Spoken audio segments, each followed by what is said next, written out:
teman-teman, gimana kabarnya semua? Mudah-mudahan dalam keadaan sehat walafiat. Oke, guys, sekarang kita akan membahas seputar tentang administrasi perbankan dengan mata kuliah Banking Administration. Dan kali ini kita akan bahas tentang definisinya, unsur-unsurnya, jenis, dan fungsi bank itu sendiri. Oke, yuk kita lanjut ke materi selanjutnya.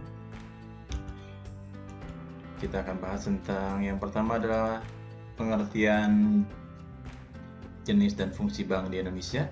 Yang kedua nanti kita akan bahas tentang sistem dan prosedur kredit. Yang ketiga kita akan bahas juga tentang jenis kredit bank. Yang keempat nanti kita akan coba contoh kasus dan perhitungan KPR. Oke, yuk. What is a bank? Oke, teman-teman ada yang tahu apa itu bank?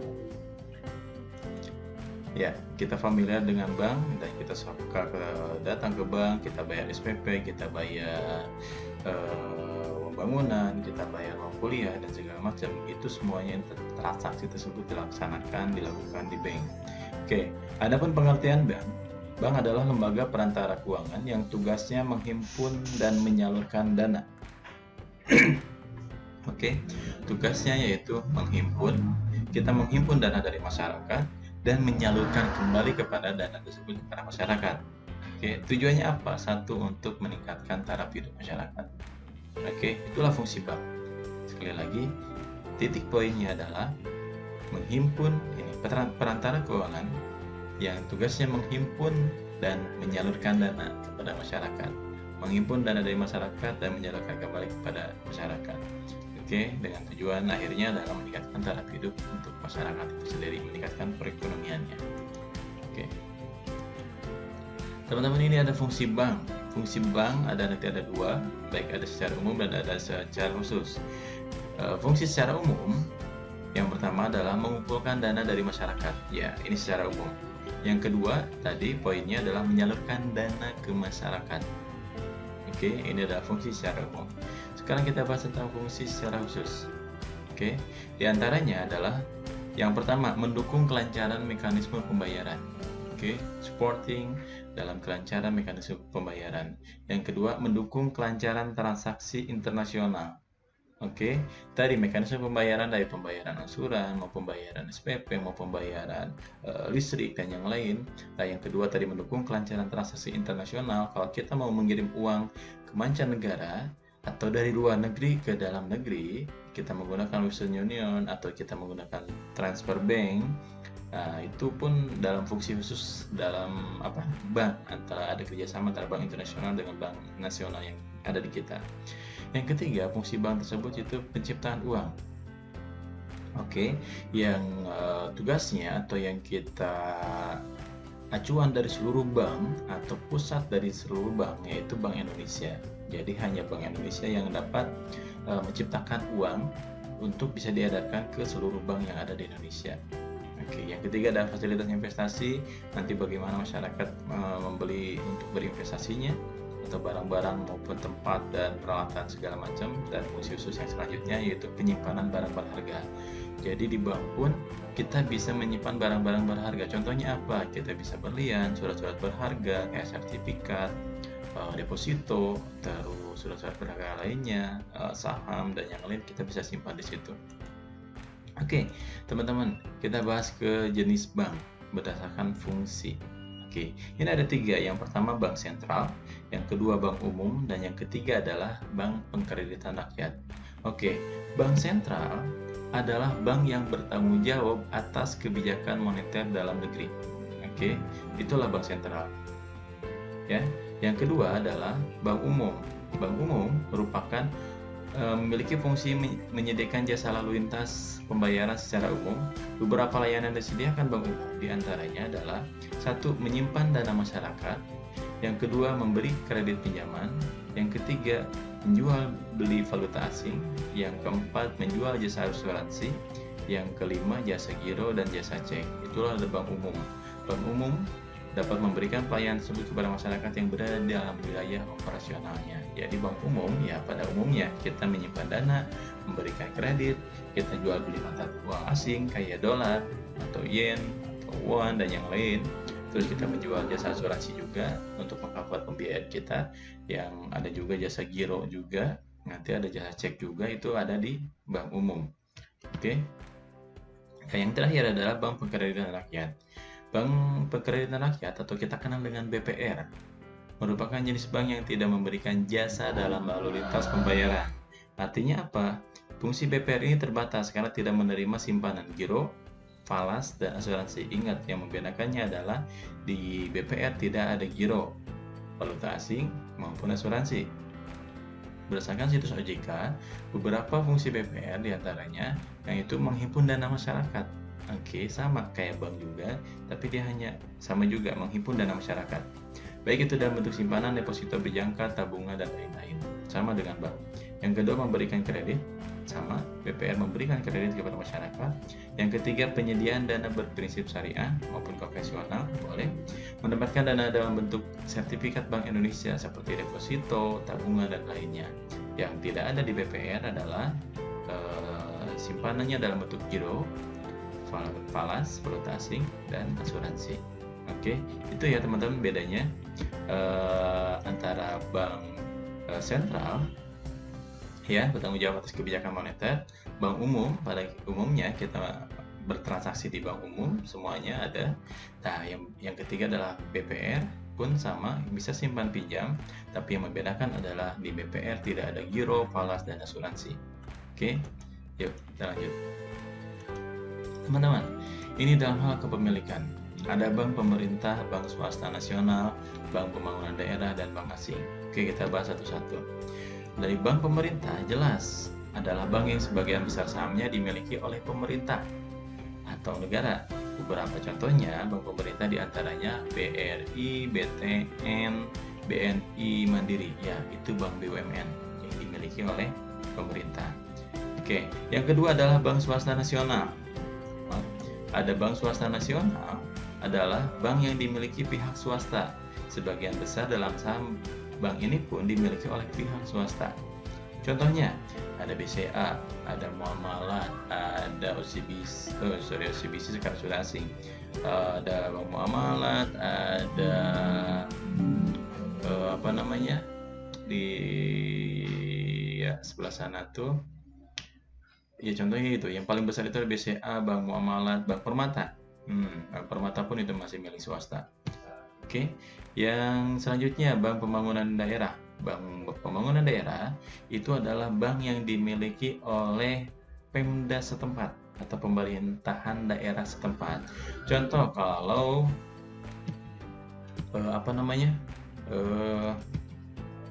di Jabar, dulu kita kenal Bank Jabar. Oke, Bank Jabar itu adalah miliknya, asetnya milik Jawa Barat. Oke, tapi sekarang sudah merger, sudah ada peningkatan status menjadi masuk ke bank swasta karena dia cakupannya tidak hanya di Jawa Barat, bahkan setingkat nasional. Makanya dia masuk dari level bank pembangunan daerah, ya, dia naik menjadi bank swasta nasional. Oke, karena makanya dia berubah menjadi bank BJB karena pecah antara Bank Jabar dan dulu Bank Jabar dan Banten. Kalau sekarang Bank Jabar, kalau Banten, Bank Banten. Nah, Bank Banten itu masih Bank Pembangunan Daerah. Bank Jawa Timur masih daerah. Bank DKI itu masih daerah. Bank Papua dan Bank Riau dan banyak tiap daerah memiliki Bank Pembangunan Daerah. Oke, yang keempat, bank asing adalah bank kepemilikannya adalah asing atau luar negeri. Dan ada cabangnya di semua negara. Bank ini merupakan bank pemerintah atau bank swasta. Contohnya ini Citibank, OCBC, NSB, itu ASBC, itu dan banyak yang lainnya. Itu Maybank. Ya, itu Maybank itu singkatan dari Malaysia Bank. Berarti itu bank asing. Oke. Itu teman-teman dalam hal kepemilikan tadi ada bank pemerintah yang dimiliki oleh pemerintah, bank swasta dimiliki oleh swasta, bank pembangunan daerah dimiliki daerah, bank asing poinnya adalah tetap yang dimiliki oleh seluruh sahamnya milik asing. Oke, ini dalam hal status nih ada dua macam. Yang pertama adalah bank devisa atau yang kedua non devisa bank atau bank bukan devisa. Bedanya apa sih? Bedanya adalah bank devisa merupakan bank yang dapat melaksanakan transaksi ke luar negeri. atau yang berhubungan dengan mata uang asing secara menyeluruh. Oke, sehingga bank devisa ini adalah kita bisa melakukan transaksi ke luar negeri. Oke, kalau non devisa itu kebalikannya. Oke, dia tidak atau dia belum punya izin untuk melakukan transaksi ke luar negeri atau dari luar negeri ke kita. Oke, contohnya gini, kalau devisa bank itu jelas bank umum, bank swasta, bank asing itu sudah devisa bank. Bank pemerintah dengan bank swasta dan bank asing itu jelas devisa bank atau bank devisa. Kalau non devisa itu bisa bank daerah maupun BPR itu masuk dalam non devisa bank karena tidak bisa melakukan transaksi dari luar negeri. Gitu. Oke, lanjut. Ini perbedaan dalam hal prinsip. Teman-teman pasti sering menemukan ada bank konvensional, ada juga bank syariah. Bedanya apa sih? Oke, kalau bank konvensional, nah adalah jenis bank yang memberikan jasa lalu lintas keuangan secara umum berdasarkan aturan perbankan. Bank konvensional juga beroperasi dengan menyerap serta menyalurkan dana masyarakat. Dalam beroperasi, produk yang dikeluarkan bank konvensional menetapkan suku bunga yang didasarkan pada suku bunga Bank Indonesia. Oke, bank konvensional acuannya atau menetapkannya dengan suku bunga. Oke, nah pada suku bunga yang dikeluarkan oleh Bank Indonesia. Nah, ini berbeda dengan bank syariah. Oke, ini yang bank syariah. Bank syariah menerapkan prinsip syariah. Peraturannya mengenai bank syariah diatur dalam Undang-Undang Nomor 21 Tahun 2008 tentang perbankan syariah. Sesuai syariat Islam yang pertama, jelas bank syariah tidak boleh beroperasi dengan menggunakan sifatnya bunga atau konvensional, ya. Itu harus berdasarkan prinsip syariah. Seperti misalkan tidak boleh mendapatkan atau menggunakan prinsip gharar atau keraguan-raguan, maisir, riba, zolim, dan objek haram lainnya. Jadi kalau bank syariah itu penyaluran kreditnya terbatas. Tidak semua perusahaan yang berkaitan atau yang non halal itu dibiayai oleh bank syariah. Tapi konvensional itu jelas, itu dibiayain semua segmented jenis usaha apapun. Oke. Bahkan bank syariah juga memiliki fungsi untuk menerima zakat, sedekah, hibah, dan dana sosial. Oke, itu zakat bisa. Sampai pemberangkat haji pun sekarang semuanya harus menggunakan bank syariah. Oke, kalau bank konvensional contohnya ada bank konvensional BRI, yang syariahnya BRI Syariah. Ada Bank Mandiri, ada Mandiri Syariah. Oke, ada BCA, ada BCA Syariah, ada BTN Syariah. Itu ada Mandiri. Itu kan ada Mandiri konvensional, ada Mandiri Syariah. Itu berbeda dalam prinsip banknya. Oke, prinsip banknya. Tapi gimana dong Pak kalau dalam kepemilikan saham sepenuhnya? Nah, kalau contoh misalkan Mandiri ini, Mandiri dengan Mandiri Syariah, apakah berbeda? Itu masih satu kesatuan atau anak perusahaan dari Bank Mandiri, tapi segmentinnya adalah dia segmentin dari Syariah. Oke, jadi sahamnya masih lebih besar dari Bank Mandiri ketimbang dari masyarakat itu sendiri. Sehingga kurang lebih acuan dengan prinsip dan pembagiannya tetap acuannya sesuai prinsip syariah, tapi dalam perhitungannya tetap menggunakan anuitas karena kita acuannya belum ada BI syariah. Oke, belum ada BI syariah, masih Bank Indonesia. Jadi acuannya tetap dalam pembayaran kredit, dalam sistem kredit, semuanya acuannya dari Bank Indonesia. Oke, teman-teman, saya akan bahas tentang sistem dan prosedur kredit. Oke. Nih, teman-teman, kalau teman-teman lihat di sini, yang pertama adalah dari mulai tahap pengajuan, ya, terus lanjut ke tahap analisa kredit. Jadi pengajuan kredit, berkas-berkas yang kalian kumpulkan dari KTP, KK, surat nikah kalau yang sudah berkeluarga, nah itu nanti dikumpulkan, terus nanti dianalisa oleh analis kredit. Lanjut di situ ada tahap penyelesaian administrasi kredit. Nanti jelas ada bakal biaya-biaya lainnya. Oke, terus nanti ada penandatangan kredit, teman-teman. Kalau itu di ACC pengajuannya, nanti ada signing kontrak atau penandatangan kredit. Setelah tanda tangan kredit, baru nanti ada istilahnya pencairan. Nah, itu disebut kredit realisasi atau realisasi kredit, itu pencairan kredit. Dan yang terakhir adalah distribusi dana, baru diberikan oleh pihak bank kepada nasabahnya sesuai pengajuan, sesuai usulan yang diusulkan oleh debitur.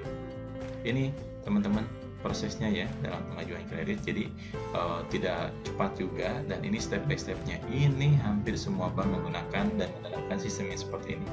Dari mulai tadi tahap analisa kredit, tahap penyelesaian argumentasi, penawaran kredit, realisasi kredit, dan baru pencairan. Oke. Oke teman-teman, ini dalam tahap tadi prosesnya, dan ini tahap pengajuan kreditnya. Tadi identity itu adalah identitas kita, KTP, KK, surat nikah, NPWP itu perlu. Jadi teman-teman harus harus ready itu. Kurang lebih itu syarat-syarat yang mandatory-nya, yang wajib harus ada. Yang kedua adalah information about financial debitor. Artinya apa? Informasi mengenai debitur itu harus akurat. Jadi kalau kita bermasalah di satu bank, maka akan dicek oleh bank yang lainnya. Itu melalui bank BI checking namanya. Baru yang ketiga ada total of credit. Jadi baru nanti ada pencairan kredit. Oke. Selanjutnya nih teman-teman harus paham. Ini balik lagi ke materi kita ya di ALK. Ngalir lagi tentang rasio likuiditas ya, rasio likuiditas debitur. Ada current ratio, ada quick ratio, ada receivable turnover, ada inventory turnover. Kalau current ratio teman-teman ya, kita bicara lebih ke bagaimana para investor akan memeriksa laporan keuangan perusahaan, seberapa besar perusahaan mempunyai aktiva. Ingat teman-teman, ada aktiva lancar dan ada aktiva tetap, dan kesanggupan dalam membayar kewajibannya. Semakin besar aktiva lancar yang dimiliki, semakin besar pula perusahaan menyanggupi tagihan hutang lancarnya. Oke, itulah poin dari current ratio. Yang kedua, quick ratio. Quick ratio di sini adalah poinnya bagaimana perusahaan memenuhi kewajiban jangka pendeknya dengan menggunakan aset yang paling liquid atau aset yang paling mendekati uang tunai. Oke, balik lagi tadi ke quick ratio atau ke quick ratio nanti. Jadi seberapa cepat tuh quick aset ini bisa dijual. Oke. Yang ketiga ada receivable turnover. Receivable turnover ini adalah bagaimana rasio tersebut, seberapa cepat penjualan kredit dapat dikonversikan menjadi uang tunai. Oke, receivable, penerimaan untuk turnovernya, rasionya. Jadi bagaimana caranya mengkonversikan untuk uang tunai. Yang keempat ada rasio perputaran persediaan atau kita kenal dengan inventory turnover. Bagaimana perputaran inventory persediaan untuk menjadi cash atau tunai. Oke. Ini adalah analisa rasio likuiditas. Jadi ya, yang ini selalu digunakan oleh seorang analis kredit. Jadi inilah poin-poinnya yang dilihat dari capacity kemampuan dalam bayar seorang debitur. Nih, tahap analisa kredit. Mempersiapkan informasi dari semua aspek. Yang kedua, siapkan laporan analisis. Tadi analisisnya salah satu 4 poin tadi ya. Ada current ratio, quick ratio, receivable turnover, inventory turnover. Oke, lanjut. Ini analisa dalam kredit biasanya menggunakan 5C. Teman-teman ingat 5C di sini adalah karakter. Karakter di sini adalah karakteristik debitur atau karakteristik nasabah. Walaupun dia kaya, dia mampu dan dia mempunyai segala macam, tapi kalau karakternya jelek itu menjadi pertimbangan. Bisa jadi di-reject pengajuannya. Oke, yang kedua adalah capacity. Capacity ada kemampuannya. Kemampuan dalam apa? Kemampuan dalam payment, dalam pembayaran. Kalau tidak ada kemampuan dalam pembayaran, jelas itu akan ditolak dalam analisa kredit. Yang selanjutnya adalah kapital. Kapital adalah modal. Jelas kalau kita punya usaha atau kita kerja pasti punya modal dulu dong. Gitu. Kalau kita punya modal, seberapa besar kapital yang dimiliki oleh seorang debitur. Oke. Yang keempat adalah collateral.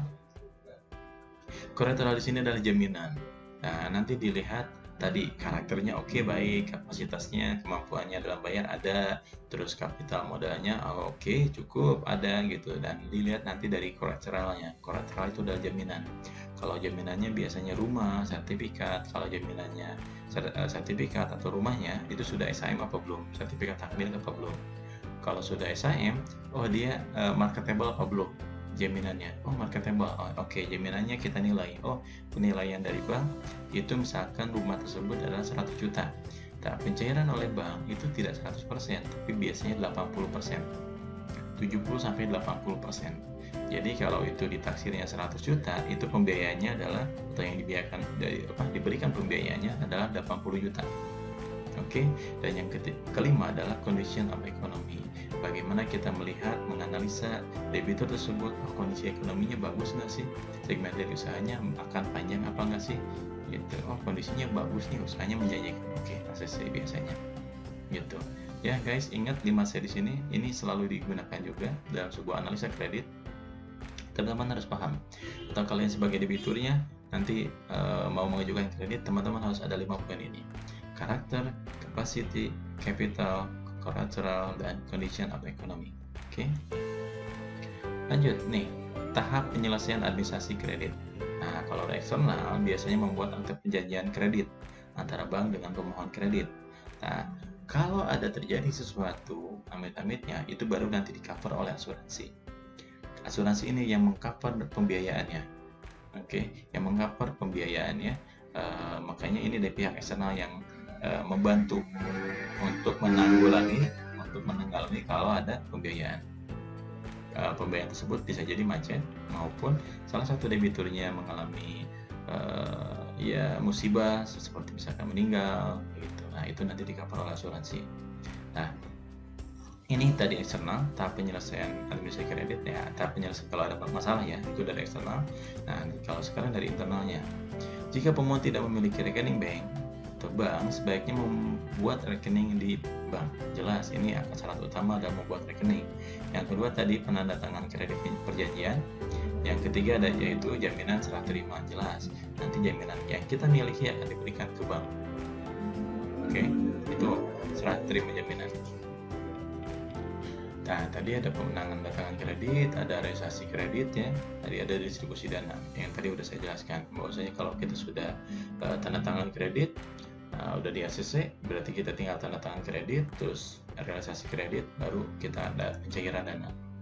Nih, teman-teman suka familiar kalau datang ke bank, suka ada banyak banget produk-produk kredit yang ditawarkan oleh bank. Apa aja sih? Nih teman-teman, ini ada credit card. Sudah familiar ya, credit card atau kita sebut kartu kredit. Oke, kartu kredit ada sejenis kartu, kita diberikan sebuah limit, baru nanti dengan kartu tersebut kita bisa belanja, kita bisa tarik tunai, kita bisa menggunakannya kalau dengan limit tersebut, tanpa ada jaminan, tanpa ada pengajuan lagi, karena pengajuannya di tahap awal. Kartu kredit semua bank ada biasanya kalau bank konvensional. Nah, yang kedua adalah unsecured loan atau kredit tanpa agunan. Artinya apa? Kredit tanpa agunan di sini adalah kredit yang diberikan oleh bank tanpa jaminan atau tanpa agunan, tanpa jaminan rumah, tanpa deposito, tanpa surat-surat berharga. Jadi kreditnya itu bisa diberikan tapi tanpa agunan. Oke. Yang ketiga adalah kredit usaha rakyat, public business credit atau kita kenal dengan KUR. Kredit usaha rakyat ini adalah pembiayaan yang diberikan oleh pemerintah melalui perbankan. Sehingga kenapa dampaknya? Dampaknya adalah pricing-nya atau marginnya atau bunganya atau nisbahnya itu lebih kecil ketimbang umum. Ya, jelas lebih kecil karena ada subsidi dari pemerintah. Contoh yang seharusnya pembiayaan itu 14%, jadinya 9%. Terus dari 9% turun lagi jadi 7%. Dan kalau salah terakhir itu KUR tarifnya adalah 5% per tahun. 5% per tahun, ya sangat kecil dan sangat terjangkau, makanya itu disebut KUR, khusus kreditnya untuk usaha rakyat. Oke, selanjutnya itu ada multi-purpose credit atau multiguna kredit. Ini artinya pembiayaan multiguna yang bisa digunakan oleh apa saja, tujuannya untuk apa saja. Contoh misalkan kita mengajukan rumah, jaminannya rumah, kolateralnya kita gunakan untuk pendidikan, kita gunakan untuk menikah, kita gunakan untuk haji, kita gunakan untuk keperluan lainnya yang konsumtif atau beli kendaraan. Nah, itu multiguna. Oke, itu yang multiguna ya. Lanjut, ini investment credit atau kredit investasi adalah kredit yang diberikan khusus untuk investasi. Ingat teman-teman, investasi di sini kalau dalam perbankan bukan dalam bentuk saham. Tidak hanya bentuk saham saja, tapi kredit investasi di sini dalam bentuk bisa jadi satu perlengkapan, yang kedua peralatan maupun tempat. Ya, itu itu kredit investasi. Contoh, saya ingin membeli mesin potong, penggilingan padi, atau gitu saya ingin beli traktor, itu peralatan, itu masuk kredit investasi. Saya ingin membeli kios di pasar, atau saya ingin membeli ruko, itu masuk kredit investasi. Atau saya ingin membeli gudang, itu masuk dalam kredit investasi. Selanjutnya adalah current account credit atau kredit rekening koran. Itu teman-teman kalau nanti akan belajar tentang giro ini adalah kredit rekening koran. Kita diberikan plafon dan penggunanya terserah kita. Jadi pembayaran bunga atau nisbahnya sesuai pemakaian kitanya. Contoh, kita diberikan limit sampai 500 juta.